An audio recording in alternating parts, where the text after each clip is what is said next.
বিরাট কোহলি যখন আন্তর্জাতিক ক্রিকেটে দুর্দান্ত খেলতে শুরু করলো তখন আসলে অনেকেই বলেছিল যে একটা সময় আসবে যখন সচিন টেন্ডুলকারের বহু রেকর্ড কোহলি ভেঙে ফেলবে। হয়েছে ঠিক তাই। সময়ের সাথে সাথে বিরাট কোহলি সচিন টেন্ডুলকারের অনেক রেকর্ড নিজের করে নিয়েছেন।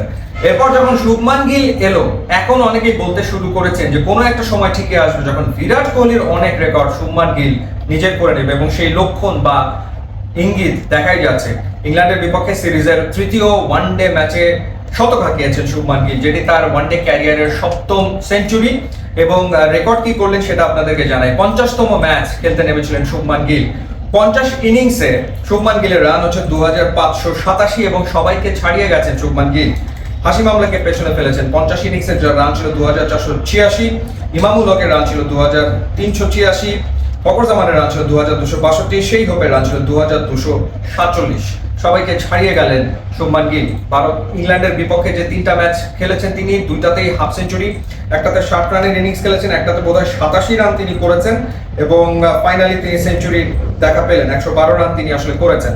আর ইংল্যান্ডের বিপক্ষে ৩-০তে সিরিজ জিতলো ইন্ডিয়া। প্রথম দুটো ম্যাচ তারা 4 উইকেটে জিতেছিল, চেস করেছিল, এর ভিতরে একটা 300+ তারা চেস করেছিল, এবং এই ম্যাচে তারা বিশাল এক সংগ্রহ গড়ে এবং ১৪২ রানের ব্যবধানে হারালো। ৩৫৬ করেছিল প্রথমে ব্যাট করে ইন্ডিয়া, এবং এটি আহমেদাবাদে সেকেন্ড হাইয়েস্ট। এর আগের হাইয়েস্ট ছিল ৩৬৫ 2 উইকেটে সাউথ আফ্রিকা ইন্ডিয়ার ম্যাচে ২০১০ সালে। আহমেদাবাদে এটাই সেকেন্ড হাইয়েস্ট ৩৫৬।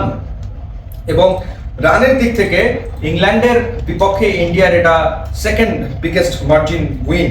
১৫৮ রানে ইন্ডিয়া ইংল্যান্ডকে হারিয়েছিল ২০০৮ সালে রাজকোটে, এবং এটা তাদের দ্বিতীয় বড় জয়।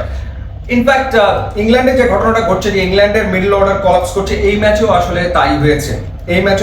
তারা সম্ভবত, আমি যদি ভুল না করে থাকি, ৮৮ রানে ৮ উইকেট হারিয়েছে এই ৩৫৬ রান চেস করতে গিয়ে। তাহলে তারা ম্যাচ জিতবে আসলে কেমন করে? শুরুটা কিন্তু খারাপ হয়নি। ৬০ রানের একটা ওপেনিং পার্টনারশিপ হয়েছে, তারপর বেন্টাকেট আউট হয়েছে, ৮০ রানে ফিল সল্ট আউট হয়ে গেছে, এবং একটা সময় তাদের রান ছিল ১২৬ 2 উইকেট হারিয়ে। ১২৬ 2 উইকেটের পর তারা ২১৪ রানে অল আউট হয়ে যায়। তো মোটামুটি তারা অ্যারাউন্ড ৫০ রানের ভিতরে 6 উইকেট হারিয়েছে, এবং ৮৮ রানের ভিতরে আসলে 8টা উইকেট হারিয়ে ফেলেছে। এরকম একটা ব্যাটিং কলাপস আসলে আমরা দেখলাম। আর যদি ইন্ডিয়ার কথা বলি, এই ম্যাচে বিরাট কোহলি রান পেয়েছেন। ৫৫ বলে ৫২ রানের একটা ইনিংস খেলেছেন, যেটা খুবই ইম্পর্টেন্ট ইন্ডিয়ার জন্য। সামনে চ্যাম্পিয়ন্স ট্রফি। তার আগে রোহিত শর্মা আগের ম্যাচে সেঞ্চুরি করেছেন, এই ম্যাচে বিরাট কোহলি হাফ সেঞ্চুরি করলেন। শ্রেয়াস আইয়ার সুপার ফর্মে রয়েছেন। আরও একটা দারুণ নক ৭৮ রানের। KL রাহুল ৪০ রান করেছেন, এবং সবশেষ 4টা ইনিংসে KL রাহুলের রান হচ্ছে ১০২, ৩৯, ৬৬ এবং ৪০। তার মানে হচ্ছে যে চ্যাম্পিয়ন্স ট্রফির আগে ইন্ডিয়ান ব্যাটাররা তারা কিন্তু সবাই রানে চলে এসছে, এবং ইংল্যান্ডকে অল আউট করার ক্ষেত্রে ইন্ডিয়ার সব বোলারই ভূমিকা রেখেছে। হর্ষদীপ সিং, হর্ষিত রানা, অক্ষর প্যাটেল, হার্দিক পান্ডিয়া প্রত্যেকে 2টো করে উইকেট নিয়েছে, এবং দেখা যাচ্ছে যে নতুন বলে তারা আসলে অফ স্ট্যাম্পের বাইরে বেশ ভালো বল করছে, কোনো সন্দেহ এই ব্যাপারে নাই। ইনফ্যাক্ট বা যখন তারা চেঞ্জে বল করতে আসছে তখনও তারা ভালো বল করছে, উইকেট নিচ্ছে, সবচেয়ে বড় ব্যাপার হচ্ছে এটাই। তো যাই হোক, চ্যাম্পিয়ন্স ট্রফির আগে ইন্ডিয়া দারুণ ফর্মে, কোনো সন্দেহ নাই, এবং ইংল্যান্ডের তাদের আসলে কারেকশনের জায়গা অনেক রয়েছে। এখন সেই কারেকশনগুলো তারা কতটা করে নিতে পারে এবং চ্যাম্পিয়ন্স ট্রফিতে কেমন করে সেটাই দেখা ব্যাপার। ইউটিউব, ইনস্টাগ্রাম লিঙ্কে আছে, আপনারা যোগ দিলে খুবই খুশি হবো। And thanks for watching.